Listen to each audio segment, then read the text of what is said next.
Hello everyone, I am Suman. Welcome on Guru Mantra study channel. बेटे, आज मैं आपके लिए बहुत स्पेशल चैप्टर लेकर आई हूँ जिसका नाम है कॉन्स्टिट्यूशन। संविधान के बारे में पढ़ने वाले हैं।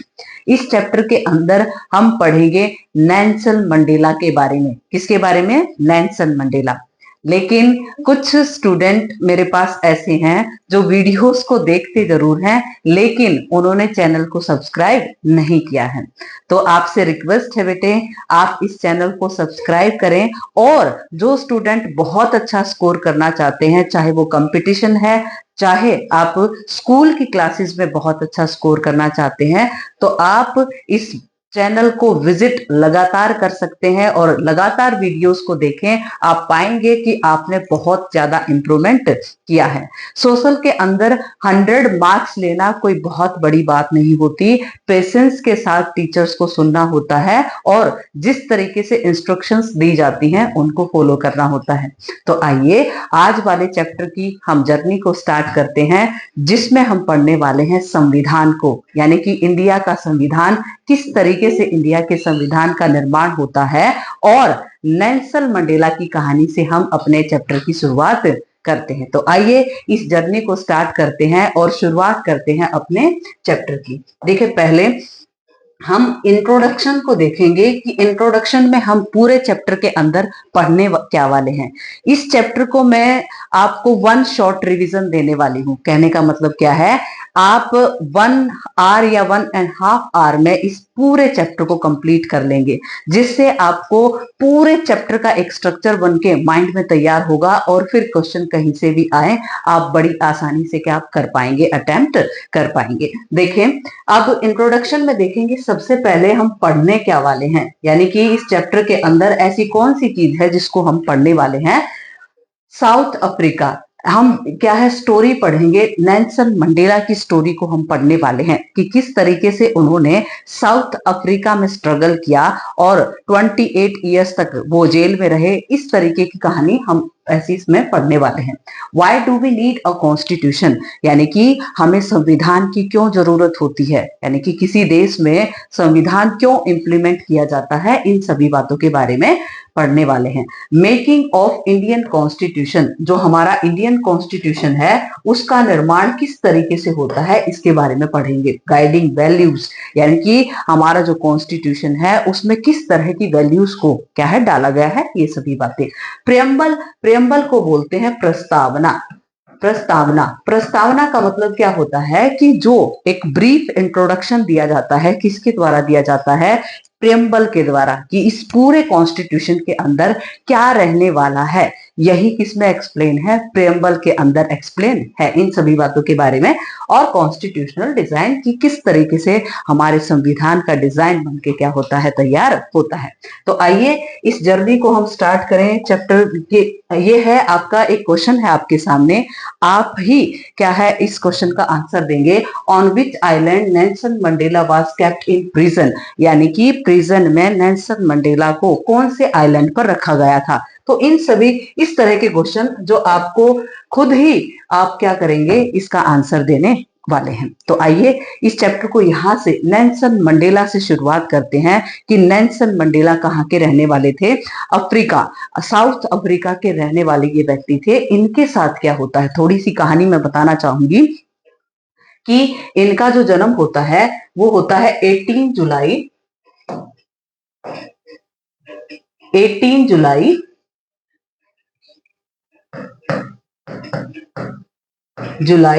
1918 को जन्म होता है। कहाँ होता है? साउथ अफ्रीका के अंदर।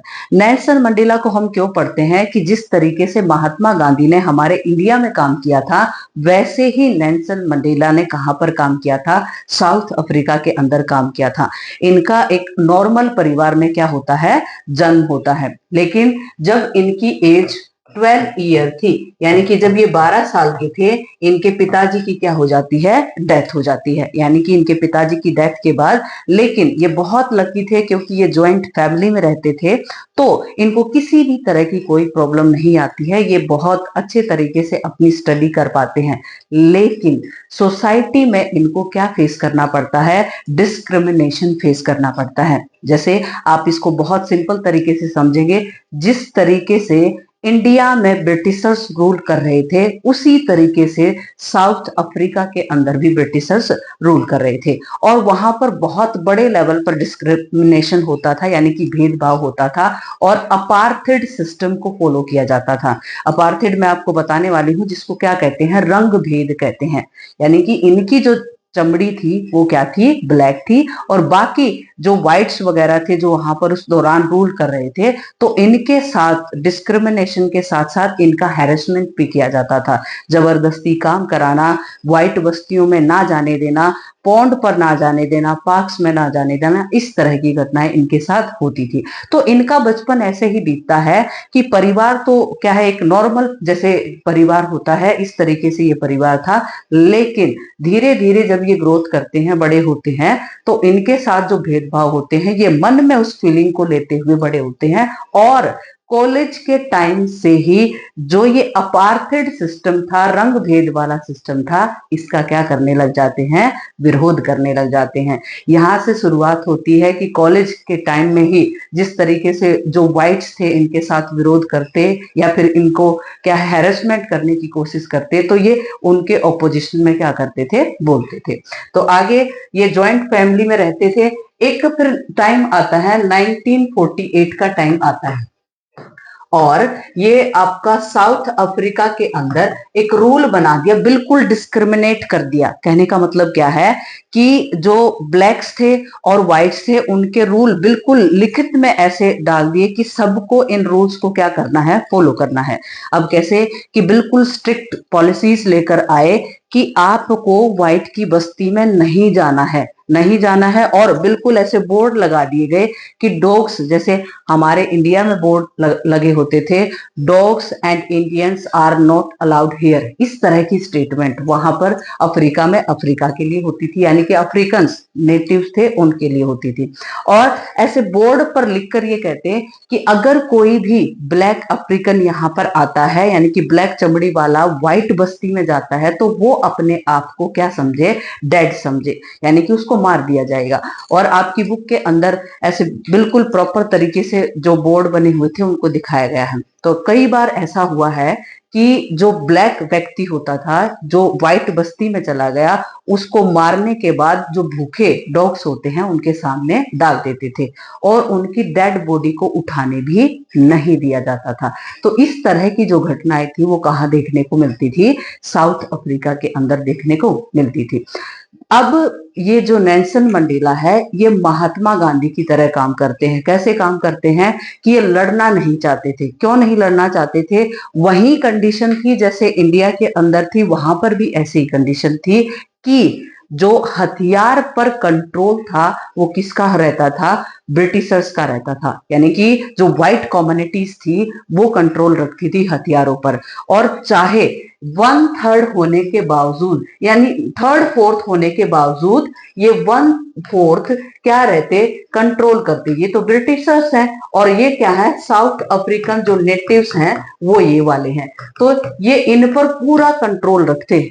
देखो, थर्ड बाय फोर्थ कौन है, ये जो ब्लैक्स हैं वो, और व्हाइट्स 1/4 है। ये इन पर पूरा कंट्रोल रखते क्योंकि इनके पास आधुनिक हथियार होते थे, वो जो ब्लैक्स थे इनसे ज्यादा लड़ नहीं पाते थे। तो इस तरह की कहानी यहाँ पर देखने को मिलती है। फिर इसी तरीके से नेल्सन मंडेला एक बार 1962 में रैलीज में पार्टिसिपेट करता है, और किसके खिलाफ पार्टिसिपेट करता है, व्हाइट्स के खिलाफ पार्टिसिपेट करता है, और इनको डाल दिया जाता है जेल के अंदर, और लगातार कई सालों तक ये क्या रहते हैं, जेल में रहते हैं। अब जैसे ही 1990 में, कब का टाइम था, 1990 में ये कहां से बाहर आते हैं, जेल से बाहर आते हैं। कब आते हैं, 1990। अब ये जेल से बाहर आते हैं तो हम, जैसे हमें पता था हमारा देश कब आजाद होता है, 1947 में आजाद होता है। और ये जब जेल से बाहर आते हैं तो हम इंडियंस इनको क्या देते हैं, भारत रत्न देते हैं। भारत रत्न इनको दिया जाता है। यानी कि जैसे जिस तरीके से यहाँ पर हमारे यहाँ पर जो क्या है, महात्मा गांधी ने जैसे काम किया था, वैसे ही साउथ अफ्रीका के अंदर नेल्सन मंडेला ने काम किया था। तो हम इनको नवाजते हैं, एक विदेशी होते हुए भी इनको एक भारत रत्न दिया जाता है हमारी तरफ से। अब ये भारत रत्न 1990 में दिया जाता है। उसके बाद इनको एक रत्न दिया, ये क्या पुरस्कार दिया जाता है 1993 के अंदर। 1993 के अंदर वर्ल्ड का सबसे बड़ा पुरस्कार या फिर प्राइज जिसको कहा जाता है, ये दिया जाता है आपका नोबेल पुरस्कार। नोबेल, और ये नोबेल आपका शांति का पुरस्कार रहने वाला है। यानी कि नेल्सन मंडेला ने झगड़ों को खत्म करने की कोशिश की थी, जिसके कारण इनको कौन सा प्राइज दिया गया था, शांति का नोबेल प्राइज दिया गया था। लेकिन है ना, आप नोबेल प्राइज के बारे में कभी पढ़ेंगे तो नोबेल प्राइज दो जगह पर दिए जाते हैं। पहला शांति वाला कहाँ दिया जाता है, नॉर्वे वाले कंट्री में। नॉर्वे जिसकी राजधानी क्या है, ओस्लो। ओस्लो यहाँ पर दिया जाता है। और अगर आप बाकी नोबेल पुरस्कार की बात करें तो वो दिए जाते हैं स्वीडन। स्वीडन की राजधानी स्टॉकहोम। स्टॉकहोम, स्टॉकहोम के अंदर दिए जाते हैं। तो ये नोबेल पुरस्कार जो थी, ये उनके बारे में थोड़ी सी बातें हमारी हो गई हैं। हमने भारत रत्न इनको कब दिया, 1990 में दिया। और 1993 में हम ये जो वर्ल्ड वाइड जो पुरस्कार होता है, नोबेल पुरस्कार जिसको कहा जाता है, और जो किससे रिलेटेड था, शांति से रिलेटेड था। और ये कहाँ दिया जाता है, नॉर्वे की राजधानी ओस्लो में दिया जाता है। देखो कितने महान व्यक्ति थे कि ये इंडिया से भी पुरस्कार लेते हैं। इंडिया का सबसे सर्वोच्च पुरस्कार जो होता है वो इंडिया से भी लेते हैं, और वर्ल्ड वाइड जो सबसे बेहतरीन पुरस्कार होता है वो भी इनके पास होता है। तो हमने पढ़ा कहानी को, 1918 में इनका जन्म होता है। 12 साल की उम्र में इनके पिताजी की डेथ हो जाती है। फिर धीरे धीरे ये स्कूलिंग लाइफ को, फिर कॉलेज लाइफ में ये विरोध करना स्टार्ट करते हैं। फिर ये अफ्रीकन नेशनल कांग्रेस के सदस्य भी बनते हैं। सदस्य बनने के बाद ये फिर जेल में जाते हैं, 1962 में जेल में जाते हैं। फिर उसके बाद 1990 में ये जेल से बाहर आते हैं। जैसे ही बाहर आते हैं तो हम इनको एक पुरस्कार से नवाजते हैं जिसका नाम क्या है, भारत रत्न। ऐसे ही वर्ल्ड वाइड एक पुरस्कार जिसका नाम क्या है, आपका नोबेल पुरस्कार, जो कि किससे रिलेटेड है, शांति से रिलेटेड है। और शांति का नोबेल पुरस्कार आपको दिया जाता है नॉर्वे की राजधानी ओस्लो। और जो बाकी 5 पुरस्कार और रह गए हैं, यानी कि 5 फील्ड में जो पुरस्कार रह गए हैं, वो दिए जाते हैं स्वीडन। स्वीडन की राजधानी स्टॉकहोम।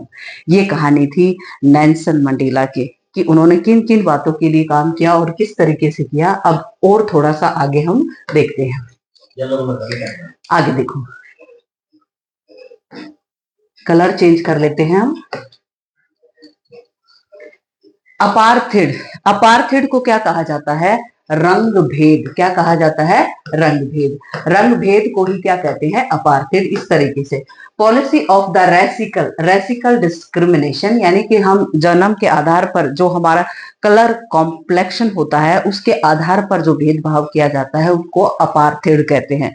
आगे, impose by the whites, whites ने बहुत सारे ऐसे रूल लागू कर दिए थे।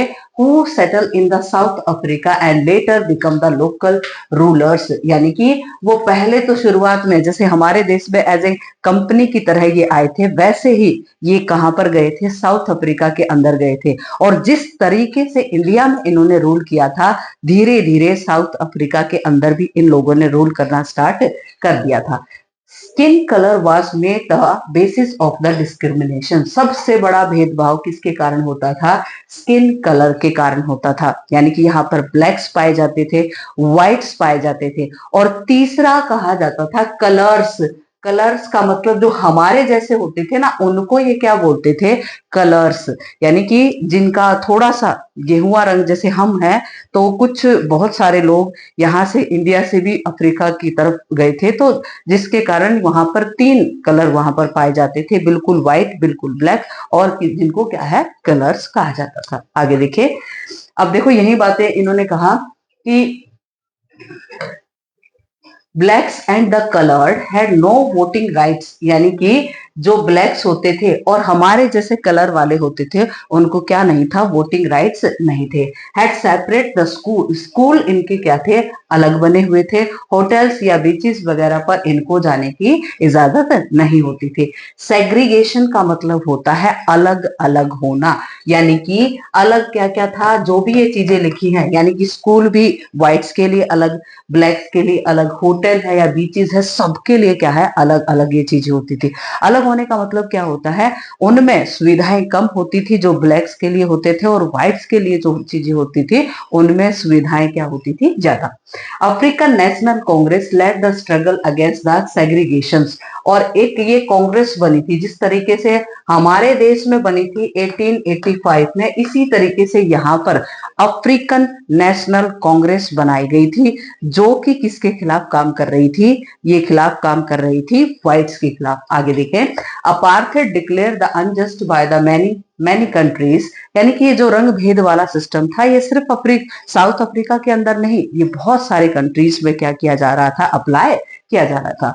Whites continue their racist regime by the detaining, torturing and the killing blacks and the coloured. ये कह रहे हैं कि जो ये व्हाइट्स है, ये अपना डिटर्मिनेशन दिखाना चाहते थे। कहने का मतलब ये अपना खौफ पैदा करना चाहते थे कि हम एक दो ऐसा एक्शन लेंगे जिसके कारण ये ब्लैक चमड़ी वाले और जो क्या है कलर्ड चमड़ी वाले हैं, ये हमसे क्या करें? डरे। तो ऐसी एक्टिविटी, जैसे मैंने आपको बताया कि इनको कई बार ऐसे कर दिया जाता था कि आप हमारी व्हाइट्स की बस्ती में नहीं आएंगे, अगर आएंगे तो अपने आप को क्या समझेंगे? मरा हुआ समझेंगे। तो इस तरीके से इन्होंने हमारे इंडिया में ही नहीं, पूरे बहुत सारे जहां जहां पर इन्होंने रूल किया, वहां वहां पर इस तरह का जो डिस्क्रिमिनेशन है वो बड़े लेवल पर इन्होंने किया था। आगे देखेंगे बेटे।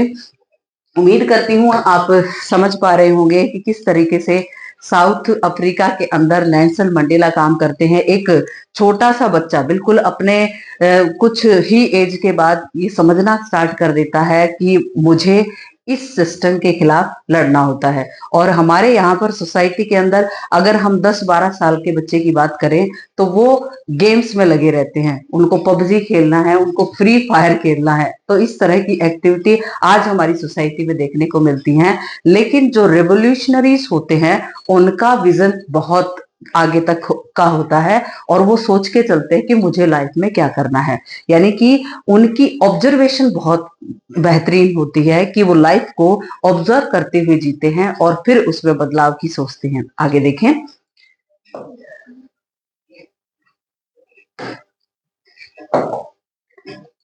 Towards the new constitution.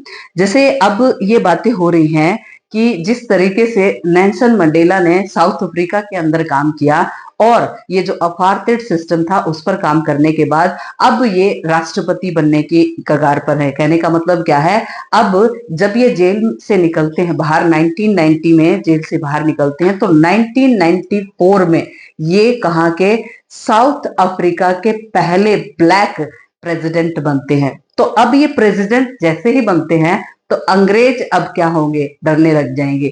जिस तरीके से आप हमारे इंडिया में पढ़ते हो कि इनको, जैसे भारत को बिल्कुल अच्छे तरीके से ये छोड़कर निकल गए कि हम सभी यहाँ से जाएंगे, ऐसे ही इन्होंने प्लानिंग की कि जिस तरीके से इंडिया को छोड़ा है, वैसे ही हमें किस एरिया को छोड़ना पड़ेगा? साउथ अफ्रीका को छोड़ना पड़ेगा। लेकिन महानता देखो बेटे कि नेल्सन मंडेला ने कहा कि आपने हमारे साथ जो कुछ भी किया है, कोई बात नहीं, वो बीती बातें हैं। हैं हम अपने कॉन्स्टिट्यूशन को इस तरह का बनाएंगे कि जो व्हाइट्स हैं उनको हमारे जैसे ही क्या दिए जाएंगे, राइट्स दिए जाएंगे। यानी कि आपको देश से बाहर जाने की जरूरत नहीं है, आप यहीं पर रहिए, हम मिलजुल कर रहने वाले हैं। लेकिन देखो ऐसा होता है कि किसी ने किसी के साथ बहुत बुरा किया है, उसके मन में, यानी कि जो बुरा करने वाला व्यक्ति है उसके मन में ये डर होता है कि सामने वाला अगर उसके पास पावर आती है तो सामने वाला हो सकता है तुम्हारे जैसा ही ट्रीटमेंट करने लग जाए। इस बात का बहुत ज्यादा डर था, जिसके कारण बहुत सारे ब्रिटिशर्स वापस लौट जाते हैं ब्रिटेन के अंदर। लेकिन कुछ क्या है, इनके कहने पर, नेल्सन मंडेला के कहने पर वो यहीं पर रह जाते हैं।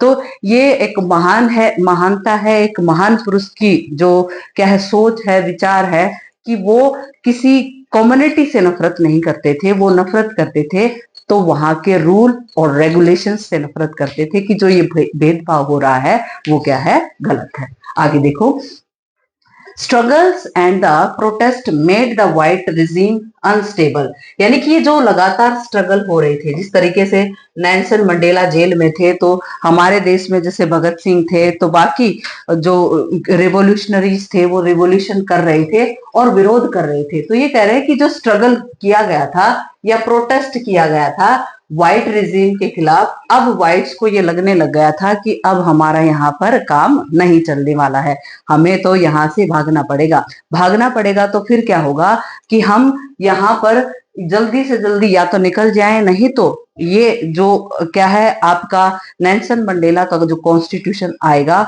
उसमें ये बहुत सारा बदलाव करेंगे और जिसमें हो सकता है कि हमें वैसी ही पनिशमेंट दी जाए जैसी हम इनको देते थे। देखो, Mandela freed from the prison से फ्रीड कब होते हैं, 1990 में फ्रीड होते हैं और मैंने आपको बताया था कि हम इनको क्या देते हैं, भारत रत्न देते हैं। New flag of South Africa unfurled, यानी कि एक नया फ्लैग इंट्रोड्यूस किया गया, जो ब्रिटेन का फ्लैग था उसको हटा दिया गया और एक नया फ्लैग लाया गया। अपार्थेड एंडेड, बहुत बहुत इंपॉर्टेंट, 26 अप्रैल 1994, कब का टाइम है, 26 अप्रैल 1994। ये बने कब थे, ध्यान से सुनना, ये बने थे 10 मई 1994 को बने थे। और देखो कितनी जल्दी क्या है, जो अपार्थेड सिस्टम था, रंग भेद वाले सिस्टम को क्या कर दिया गया, खत्म कर दिया गया। उम्मीद करती हूं आपको ये बातें समझ में आई होंगी। आगे, blacks appeal to their fellow to forgive whites.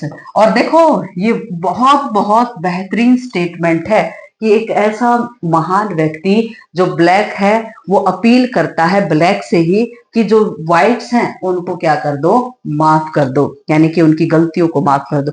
लेकिन आप बेटे ये महसूस करेंगे कि इस तरह की जो गलतियां हैं, जैसे भूखे जानवरों के सामने एक जिंदा इंसान को अधमरा करके इसे फेंक देना और फिर उसको क्या है डॉग नोच रहे हैं या फिर जंगली जीव उनको खा रहे हैं, इस तरह के व्यक्तियों को माफ करना बहुत क्या है बहादुरी इसके लिए चाहिए होती है। तो इतने महान थे नेल्सन मंडेला। वैसे ही इनको शांति का नोबेल पुरस्कार या फिर भारत रत्न नहीं दिया गया है, इनके विचारों से ये क्या थे, बहुत महान थे। आगे, pledged to build a new South Africa based on the democratic values, और ये कसम ही खाई गई कि हम अपने जो साउथ अफ्रीका को कैसा बनाएंगे, लोकतांत्रिक आदर्शों के साथ भर देंगे। यानी कि अब ये जो देश है वो क्या होगा, लोकतंत्र होगा। लोकतंत्र का मतलब क्या होता है, जहां पर रूलर जनता के द्वारा इलेक्टेड होता है वो क्या कहलाता है, आपका ये डेमोक्रेटिक वैल्यूज उसमें होती हैं। Both blacks and whites work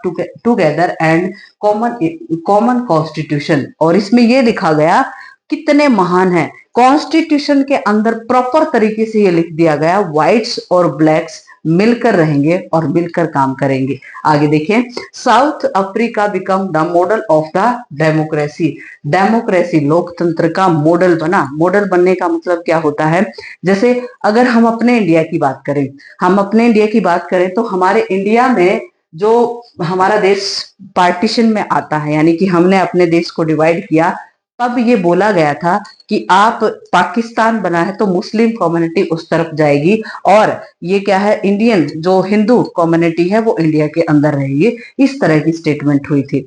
लेकिन ब्रिटिशर्स ने कुछ अलग स्टेटमेंट दी थी। क्या दी थी? आप कहीं पर भी रह सकते हैं, आप इंडिया का पार्ट हो सकते हैं, आप पाकिस्तान का पार्ट हो सकते हैं। और तीसरी बात इन्होंने कही थी, जो राजा रजवाड़े हैं वो भी इंडिपेंडेंट रह सकते हैं। देखो आगे अभी पढ़ेंगे उसके बारे में पढ़ने वाले हैं।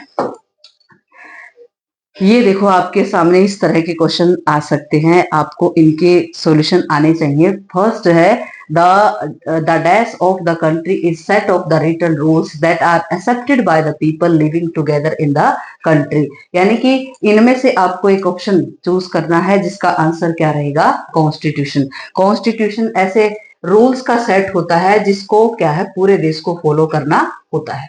आगे देखें।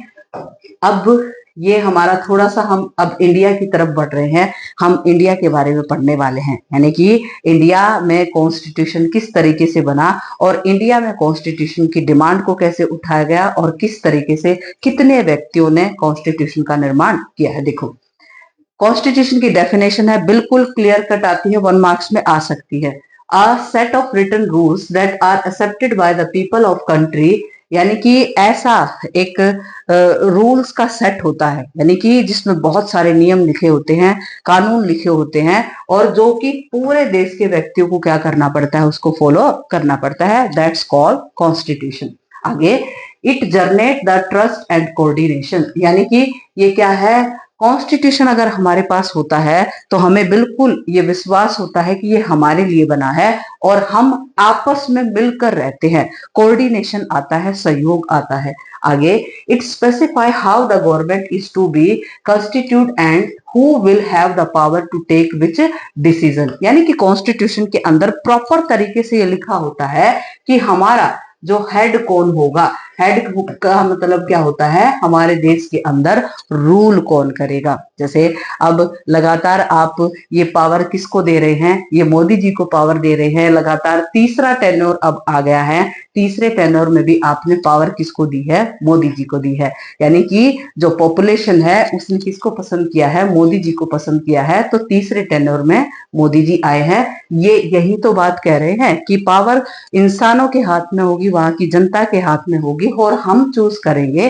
कि हमारे लीडर्स कौन होंगे। आगे देखें। It less the limit on the power of government and contain the right of the citizen, यानी कि ये जो कॉन्स्टिट्यूशन है ना, ये गवर्नमेंट पर भी क्या करता है, ये कंट्रोल रखता है। यानी कि जो सरकार बनाता है वो अपनी मनमानी नहीं कर सकता। वो किस अकॉर्डिंग काम करेगा, वो कॉन्स्टिट्यूशन के अकॉर्डिंग काम करेगा। कॉन्स्टिट्यूशन में लिख रखा है कि कोई भी पॉलिटिकल पार्टी गवर्नमेंट बनाती है तो उसको किस तरीके से क्या करना है, काम करना है। आगे देखें। Express the aspirations of the people to creating a good society, यानी कि जो आकांक्षाएं होती हैं, यानी कि हम अपने देश के जो लीडर्स होते हैं उनसे क्या उम्मीदें रखते हैं। आप क्या उम्मीदें रखेंगे? हमें जैसे कुछ बच्चे ऐसे होते हैं जो सिर्फ गेम की तरफ रहते हैं, कुछ बच्चे ऐसे होते हैं जो पढ़ना लिखना बहुत ज्यादा पसंद करते हैं। तो सबके लिए एस्पायरेशंस अलग अलग हो सकती हैं। मेरे लिए एस्पायरेशंस कुछ और हो सकती है गवर्नमेंट की तरफ से, कि मैं चाहती हूँ कि गवर्नमेंट क्या करे। तो छोटे बच्चे हैं, उनका हमेशा ध्यान गेम में रहता है, तो गेम वाले बच्चे गेम की तरफ फोकस करेंगे कि हमारे पेरेंट्स हमें बिल्कुल ना टोके, हमें कोई ऐसा ना बोले कि तुम गेम मत खेलो, तुम टीवी मत देखो, हमें तो ये आजादी होनी चाहिए। वो उनके लिए हो सकता है कि कॉन्स्टिट्यूशन का ऐसा राइट होना चाहिए। जो सिटीजन, नॉर्मल सिटीजन होते हैं, एक सही उम्र में होते हैं, वो चाहते हैं कि हमें एम्प्लॉयमेंट मिले, हमें काम मिले। तो जो कॉन्स्टिट्यूशन होता है, हर इंसान की जो एस्पायरेशंस होती हैं वो अलग अलग हो सकती हैं, लेकिन कॉन्स्टिट्यूशन में ये कहा है कि हर व्यक्ति की जो उम्मीदें होती हैं उन पर कोई भी गवर्नमेंट है उसको क्या होना है, उनकी उम्मीदों को पूरा करना है। और ये सभी बातें किसमें लिखी हैं, कॉन्स्टिट्यूशन के अंदर लिखी हैं। आगे देखें। अब बैकग्राउंड, ये बहुत अच्छा कॉन्सेप्ट आ गया है।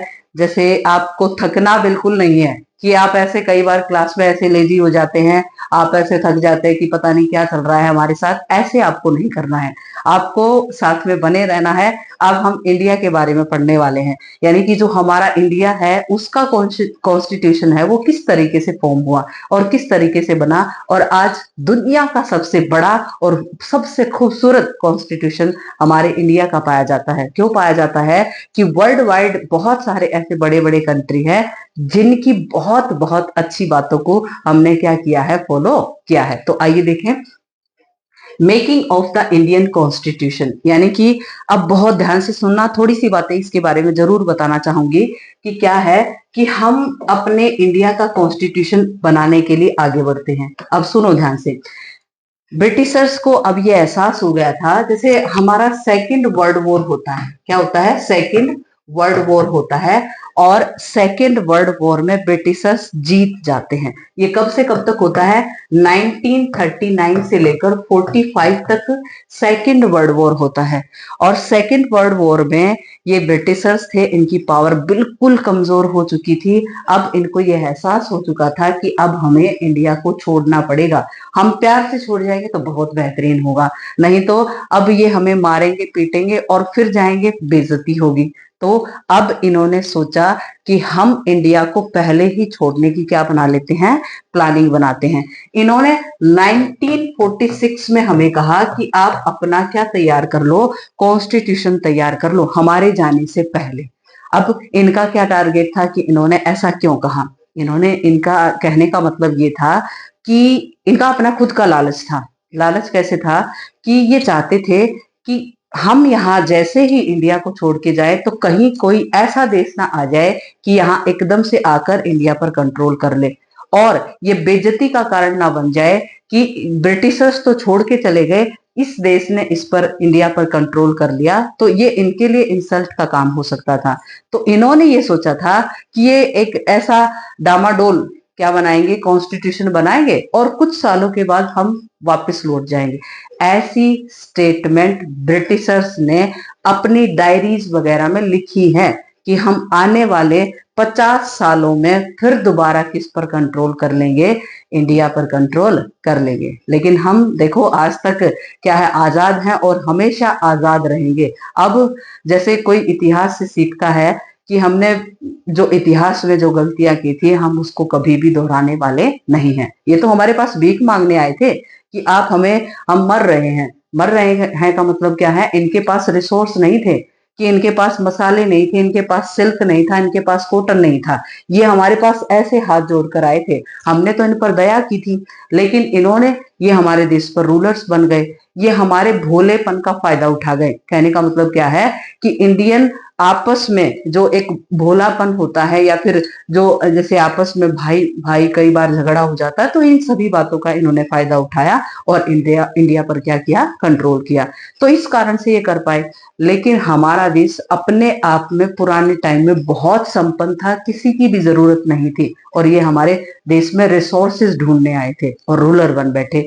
हाँ, फिर बहुत कई सौ सालों के बाद हम इनको क्या कर पाए, भगा पाए। देखो अब मैंने कहा कि ये बहुत कमजोर हो चुके थे, और 1946 में इन्होंने कहा कि हम किसको बना लें, हम, आप जो इंडियंस हैं अपना कॉन्स्टिट्यूशन तैयार करें। तो इस तरीके से कॉन्स्टिट्यूशन तैयार करने का प्रोसीजर स्टार्ट होता है, और इन्होंने बांटा इंडिया को, बांटा, एक तो वेस्टर्न पाकिस्तान और एक बनाया ईस्टर्न पाकिस्तान।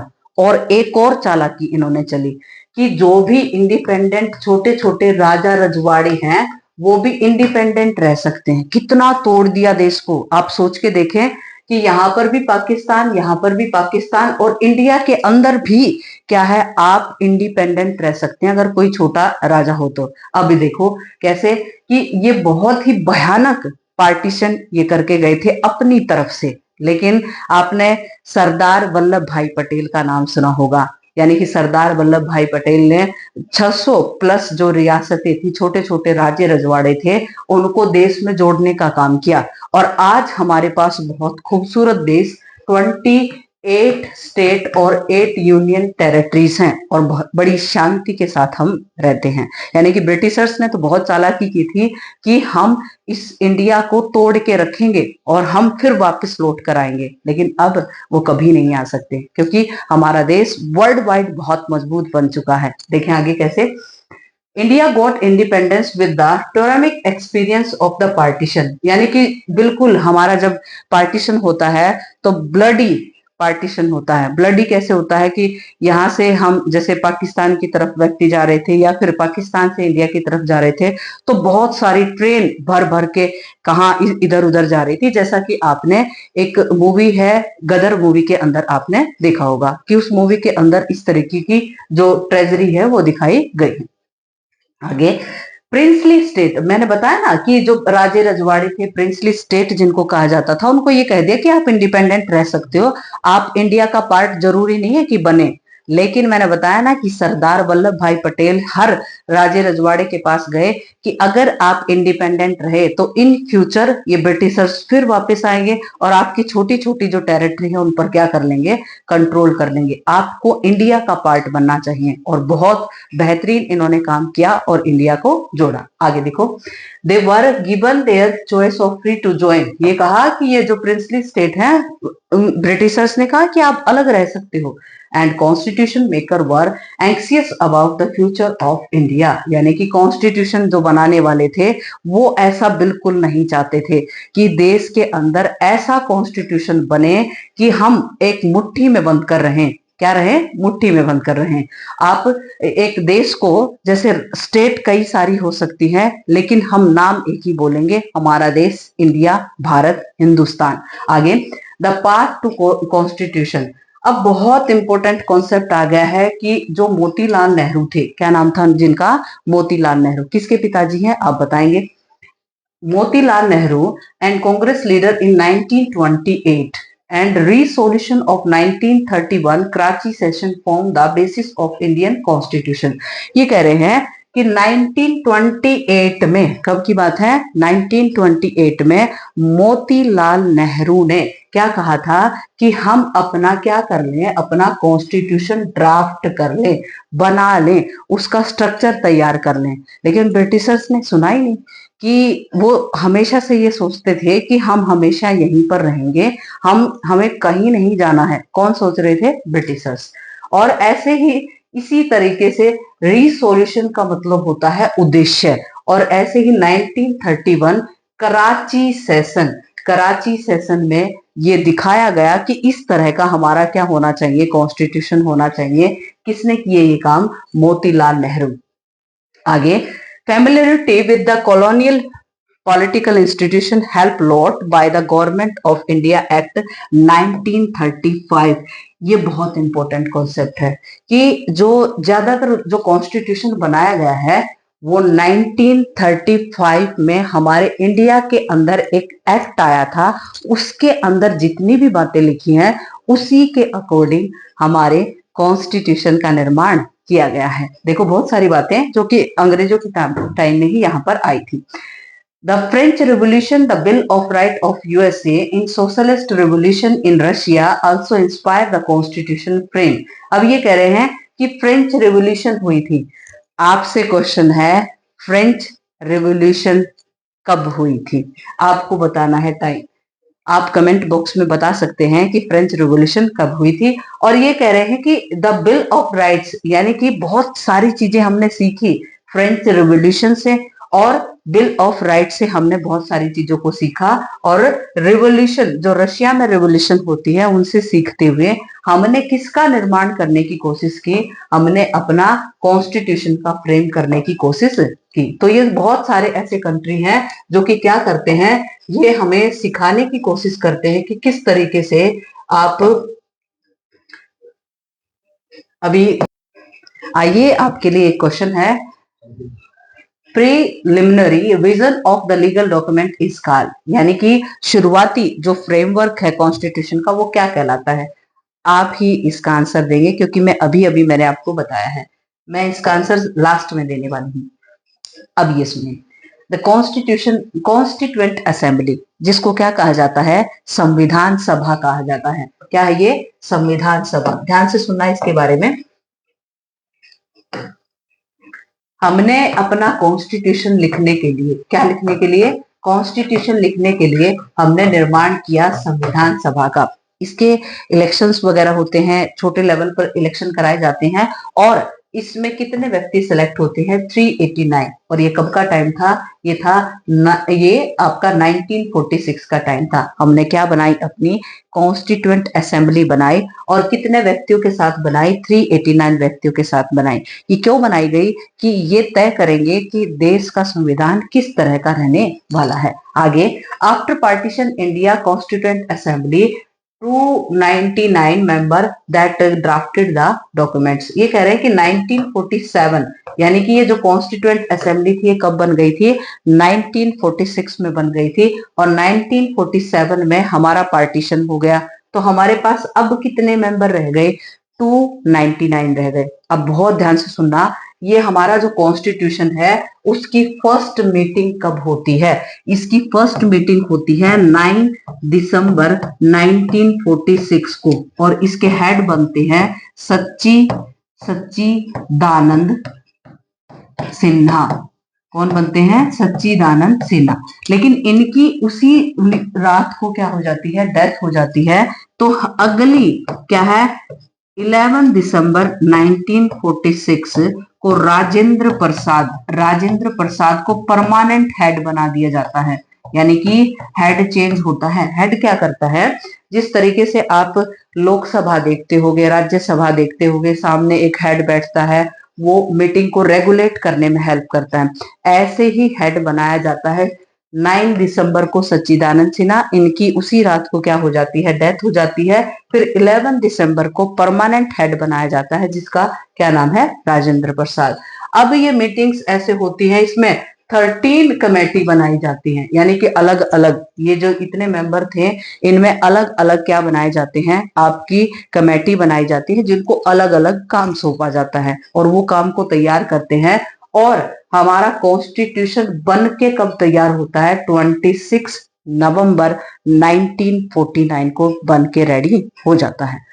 लेकिन हमने इसको लागू कब किया, 26 जनवरी 1950 को क्या किया, इसको इम्प्लीमेंट किया। अब सुनना, ये डेट हमने क्यों ली, ये हमारा तो जो कॉन्स्टिट्यूशन है ये अब 26 नवंबर 1949 को रेडी हो गया था, लेकिन हमने तो इम्प्लीमेंट कब किया है इसको, 26 जनवरी 1950 को। एक छोटी सी कहानी है, सुन लो तो आपको बहुत अच्छा लगेगा। ये क्या है, 26 जनवरी 1930 का टाइम था। कब का टाइम था, 1930। अभी बताती हूँ, इससे पहले आप याद करो, दिसंबर 1929, कब का टाइम, दिसंबर 1929। लाहौर नाम की जगह जो कि रावी नदी के किनारे पर, और वहां पर हो रहा था कांग्रेस का सेशन। आप कांग्रेस के बारे में जानते हो, 1885 में इसकी फॉर्मेशन होती है। हर साल कांग्रेस के सेशन होते हैं। ये टाइम कब का है, 1929 का टाइम है। इस सेशन में अध्यक्ष कौन थे, आपके जवाहरलाल नेहरू थे। कौन थे, जवाहरलाल नेहरू। और दिसंबर 1929 में ये जब सेशन चल रहा था, उसमें ये डिक्लेयर किया जाता है, किसके द्वारा, जवाहरलाल नेहरू के द्वारा, कि हमें क्या चाहिए, पूर्ण स्वराज चाहिए। क्या चाहिए, पूर्ण स्वराज। अब हमारे देश से निकलो, हमें हमारा देश सौंपो और यहां से चले जाओ। ये कहा किसने, ये कहा जवाहरलाल नेहरू ने। और आज से हम, अब जैसे ही आने वाली 26 जनवरी है, कौन सी, 26 जनवरी है, उससे हम अपना क्या बनाएंगे, स्वतंत्रता दिवस मनाएंगे। आजाद नहीं हुए अब तक, हम सिर्फ सिंबॉलिक इंडिपेंडेंस डे बनाएंगे। हम अपने आप में ही आजाद है। ये डिक्लेरेशन दिया था, किसने डिक्लेरेशन दिया था, जवाहरलाल नेहरू ने दिया था। और ये कब शुरुआत की थी, हमने अपना आजादी दिवस मनाने की शुरुआत की थी 26 जनवरी 1930 से। और हम ये करते रहे। कैसे करते रहे? जब भी 26 जनवरी आता, हर साल हम ढोल नगाड़े बजाते, गलियों में घूमते, जुलूस निकालते और ब्रिटिशर्स को ये दिखाने की कोशिश करते कि हम अपने आप में आजाद हैं, हम तुम्हें नहीं मानते। ये चलता रहा। ये कब तक चलता रहा? 1947 तक चलता रहा। कब तक चलता रहा? 1947। लेकिन सच में हम आजाद कब हुए? 15 अगस्त को हुए।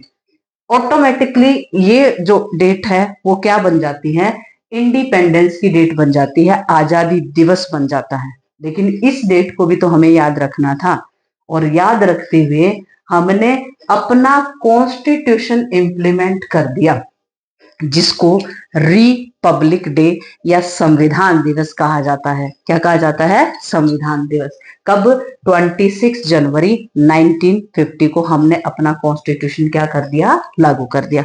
उम्मीद करती हूँ ये बहुत सारी बातें जो आपको बताई जा रही हैं, ये कंपटीशन में डीपली बताई जाती हैं, क्लासेस में इतना डिटेल में नहीं बताया जाता, लेकिन मैं आपको इसलिए बता रही हूँ क्योंकि आपको पता होना चाहिए 26 जनवरी को ही हमारा रिपब्लिक डे क्यों सेलिब्रेट किया गया।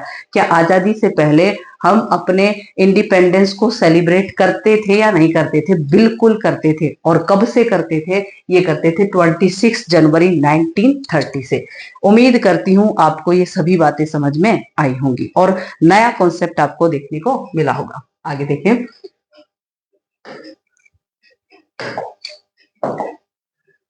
Reason for accepting the constitution made by the constituent assembly. कहने का मतलब क्या है? ये संविधान सभा जो थी, ये संविधान सभा ने जो कॉन्स्टिट्यूशन बनाया था उसको हमने क्यों अपनाया?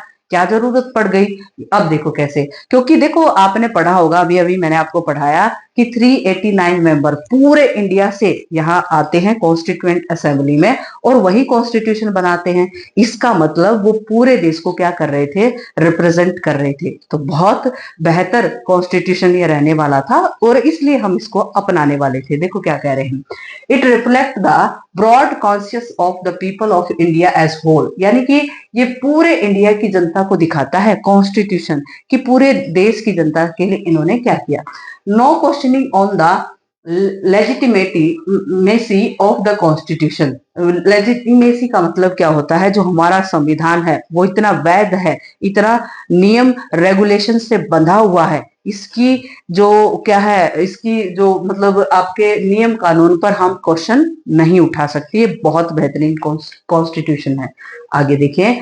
Constituent assembly ensure the fair representation of the regions of India. यानी कि कॉन्स्टिट्यूएंट असेंबली के अंदर मैंने अभी अभी आपको बताया 389 मेंबर थे जो कि पूरे देश से थे और पूरे देश को वो क्या कर रहे थे? रिप्रेजेंट कर रहे थे। आगे।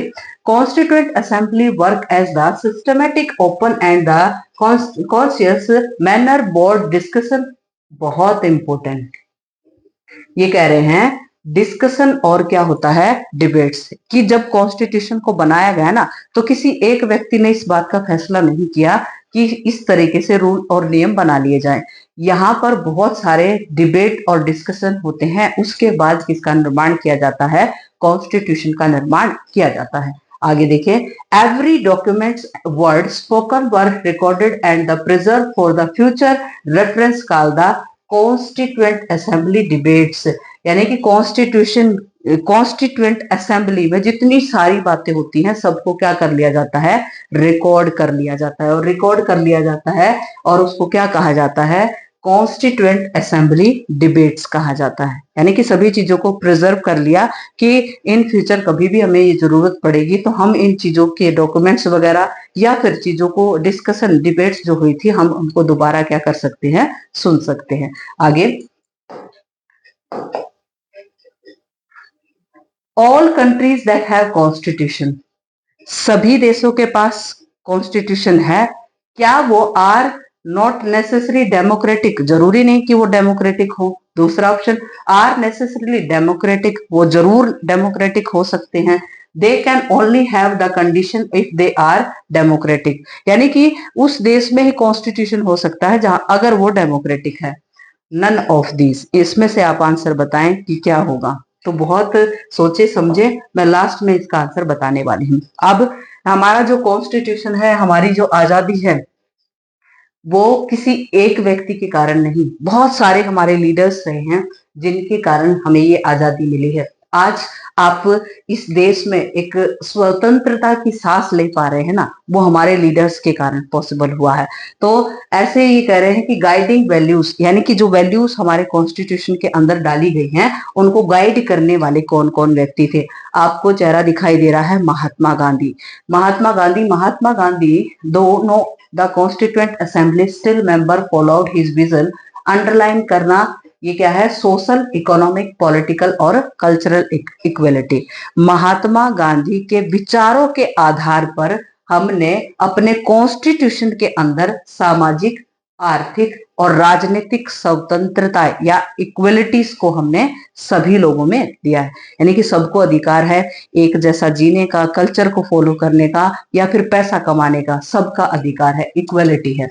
अब ये नाम बहुत शानदार नाम है, B.R. अम्बेडकर, जिन्होंने SC ST, ये जो OBC कैटेगरी है, इस तरह की जो कैटेगरी आती है उनके लिए बहुत बेहतरीन काम करने वाले व्यक्ति कौन है, B.R. अम्बेडकर। देखो, doctor Ambedkar who played a key role in making of the constitution but he had the different understanding of the inequalities. यानी कि उन्होंने अपनी लाइफ में इस चीज को फेस किया था कि जो असमानता है, यानी कि हमारे साथ जो भेदभाव होता है, जो गरीब व्यक्तियों के साथ या अनटचेबल के साथ जो भेदभाव होता है, वो नहीं होना चाहिए। He often bitterly criticized the Mahatma Gandhi his vision। और कई बार ये इस बात से बहुत ज्यादा विरोध हो जाता था, किनके साथ, महात्मा गांधी के साथ। किनका विरोध होता था, अंबेडकर का। अंबेडकर का विरोध होता है, आपने पूना पैक्ट सुना होगा उसके बारे में। पूना पैक्ट इन दोनों के बीच में होता है। उस दौरान जो अंबेडकर जी हैं वो नहीं मान रहे थे कि मुझे पहले ही रिजर्वेशन चाहिए, लेकिन महात्मा गांधी कहते हैं कि बाद में रिजर्वेशन मिल जाएगा, पहले आप आजादी ले लो। इस तरह के झगड़े इनके बीच में होते रहते थे। अब तीसरा चेहरा है जवाहरलाल नेहरू। मैंने आपको बताया ना कि जवाहरलाल नेहरू ने कहा था कि हमें पूर्ण स्वराज चाहिए है, और 1929 में कहा था, और 26 जनवरी 1950 में हमने अपनी आजादी को सेलिब्रेट किया था। तो वही महान व्यक्ति क्या है, in this trustee with the destiny speech Jawaharlal Nehru place among other the four dedication, humanity and responsibility. ये कह रहे हैं कि बहुत ही डेडिकेटेड ये व्यक्ति थे और इन्होंने बड़ी रिस्पॉन्सिबिलिटी के साथ अपने काम को किया था। आगे देखें, फिलोसफी ऑफ द कॉन्स्टिट्यूशन, यानी कि जो हमारा संविधान है उसकी क्या फिलोसफी रही है, यानी कि क्या सोच के हमने अपने कॉन्स्टिट्यूशन को बनाया है। आने वाले टाइम में हमारे कॉन्स्टिट्यूशन के क्या प्रभाव रहने वाले हैं। देखो क्या है, प्रियम्बल। प्रियम्बल जिसको प्रस्तावना कहा जाता है, contain the philosophy of the constitution. Preamble is the preface and introductory document of the constitution that reflect the basic idea of the constitution। बहुत ध्यान से सुनना, ये कह रहे हैं कि इसको प्रस्तावना कहते हैं। क्या कहते हैं, प्रस्तावना। ये एक इंट्रोडक्शन देने का काम करती है, कौन, कि प्रियम्बल। आप संविधान का पेज खोलेंगे और शुरुआत में आपका जो आपके दर्शन हो, आपको दर्शन होंगे वो प्रियम्बल के होंगे, और जिसमें लिखा है we are the people of India, हम भारत के लोग, इस तरीके से लिखा हुआ है। तो उसमें एक ब्रीफ इंट्रोडक्शन दिया गया है, किसके बारे में दिया गया है, आपके कॉन्स्टिट्यूशन के बारे में दिया गया है। ये आगे है sovereign. Sovereign, what do you understand by the sovereign. अब ये आपके सामने क्वेश्चन है, क्या आप इसका आंसर कर पा रहे हैं। People live in the supreme right to make the decision, head of the state is the elected person, या फिर people should live like the brother and sister and the government will not favour any religion. आप इसका answer comment box में देने वाले हैं। अब ये अगर बात करें आप, ये कुछ मेन शब्द हैं, बहुत इंपॉर्टेंट हैं, जो कि हमारे प्रियम्बल में भी लिखे हैं, कॉन्स्टिट्यूशन में भी लिखे हैं। जल्दी जल्दी इनको भी कर लेते हैं। ये आपकी लगभग आपकी स्लाइड पूरी हो गई है, देखो कैसे। We are the people of India, बहुत इंपॉर्टेंट। जब प्रियम्बल की शुरुआत होती है तो प्रियम्बल में यही शब्द लिखा है, we are the people of India. अब इसका मतलब क्या है, ध्यान से सुनना। The constitution has been drawn up and enacted by the people through their representative and not headed down to them by the king और एनी आउटसाइड पावर। कहने का मतलब क्या है, हम देश की जनता सबसे सुप्रीम है, यानी कि सबसे मुख्य अगर देश का हिस्सा है वो भारत की जनता है। उस पर कोई भी देश के अंदर रहने वाला व्यक्ति उनकी परमिशन के बगैर रूल नहीं कर सकता, और देश के बाहर रहने वाला व्यक्ति उनकी परमिशन के बगैर रूल नहीं कर सकता। देखो कितनी खूबसूरती है कि एक एक शब्द के अंदर अलग अलग क्या निकलता है मतलब। सॉवरेन का मतलब समझ लेंगे, the people have supreme right to make the decision on the internal as well as external matter, no external power can dictate the government of India. ये कह रहे कि हम जो भारत की जनता है वो सबसे सुप्रीम है, हमारे ऊपर कोई भी बाहर से या देश के अंदर से कोई भी पावर हमारे ऊपर रूल नहीं कर सकती जब तक हम ना चाहें। ये कह रहे हैं सॉवरेन, सबसे सुप्रीम हमारे लिए हमारा देश, और देश के लिए देश की जनता सबसे सुप्रीम रहेगी।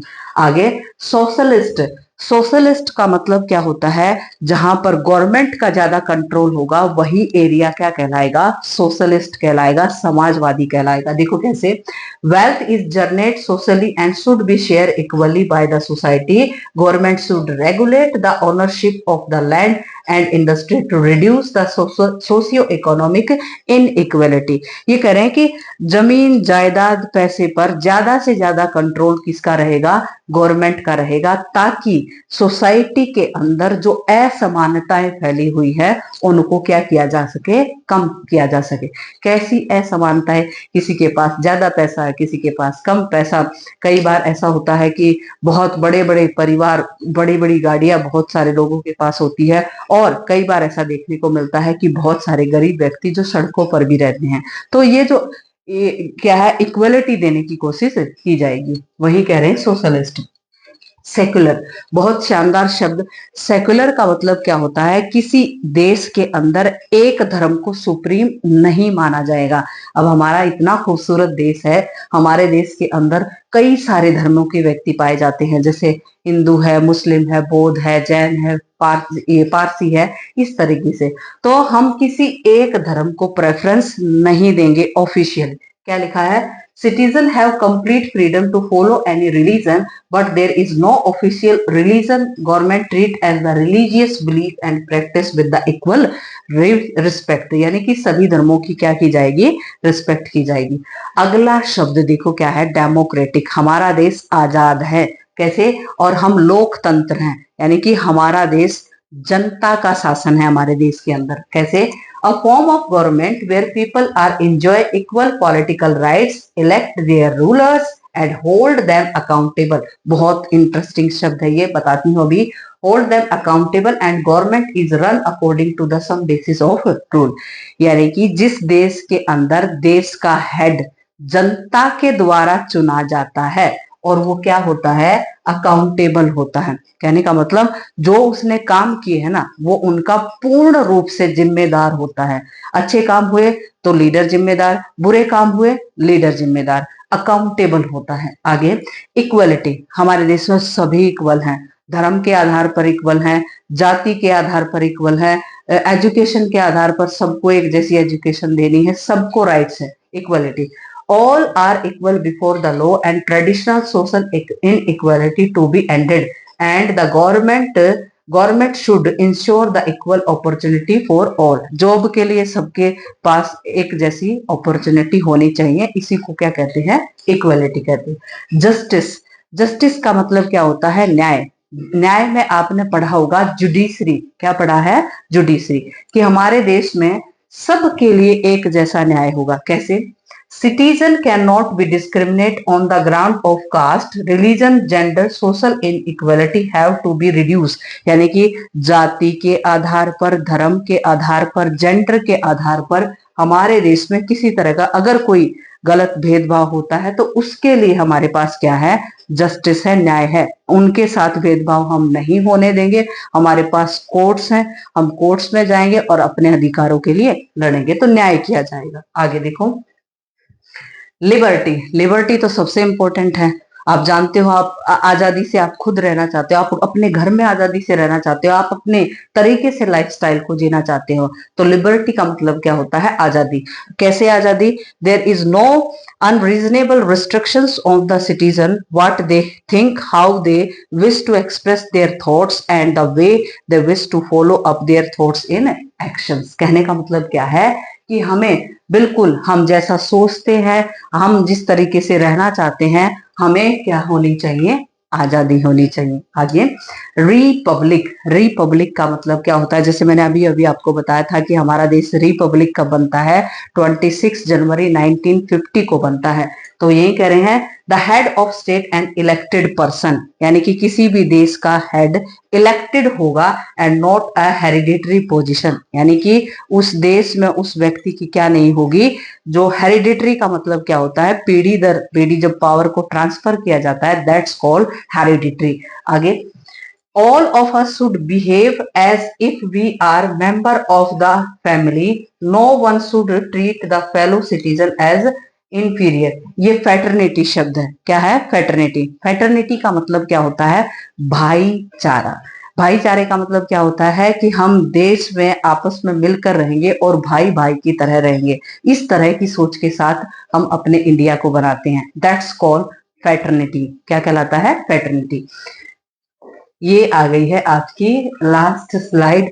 आप खुशी मनाएं कि हमारा चैप्टर ये कंप्लीट हो गया है। थोड़ा सा हो सकता है टाइम ज्यादा लगा हो, लेकिन बेटे, इस चैप्टर के अंदर मैंने पूरे चैप्टर को बहुत अच्छी तरीके से कवर करने की कोशिश की है, ताकि आपका कोई भी कॉन्सेप्ट ऐसे ना रहे कि हमें आता नहीं। देखो कैसे, descriptions of the institutional arrangement in legal language, the procedure of the electing people to govern country, who has power to make what laws, fundamental rights and duties। ये कह रहे हैं कि जो हमारे कॉन्स्टिट्यूशन है उसमें फंडामेंटल राइट्स भी दिए गए हैं, हमारे ड्यूटीज भी दी गई हैं। तो अलग अलग जो चीजों को क्या किया गया है, डिफाइन किया गया। Need for the amendment to keep the constitution updated, बहुत इंपॉर्टेंट। अमेंडमेंट शब्द है, अमेंडमेंट का मतलब क्या होता है, सुधार करना। यानी कि इतना बड़ा वर्ड का इतना शानदार कॉन्स्टिट्यूशन हमने बना लिया है, और दुनिया के बहुत सारे ऐसे देश हैं जिनकी अच्छी बातों को हमने एडॉप्ट किया है और कॉन्स्टिट्यूशन में रख लिया है।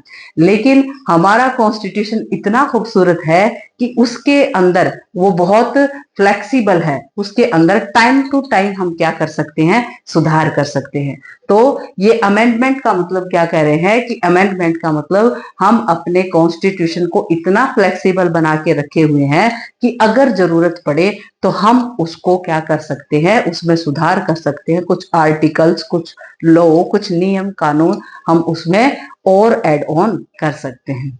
तो ये था आपका बेटे कॉन्स्टिट्यूशन, जिसमें हमने बहुत सारी बातों को पढ़ा, नेल्सन मंडेला को पढ़ा, किस तरीके से हमारा कॉन्स्टिट्यूशन बनता है, किस तरीके से हमारे देश का डिवीजन होता है, जो कि अच्छा रहता है, बुरे एक्सपीरियंस रहते हैं। इस तरीके से हमने इस चैप्टर को कवर किया है। उम्मीद करती हूँ आप बहुत बेहतरीन तरीके से इसको समझ पाए होंगे। आपसे एक और बार मैं रिक्वेस्ट करना चाहूंगी कि आप प्लीज आप सब्सक्राइब करें। बहुत सारे बच्चे वैसे ही देखकर मतलब वीडियोस तो देख लेते हैं, लेकिन आपने सब्सक्रिप्शन नहीं लिया है। आपसे रिक्वेस्ट है, आप चैनल को सब्सक्राइब करें, शेयर करें, कमेंट्स करें, लाइक करें। Thank you.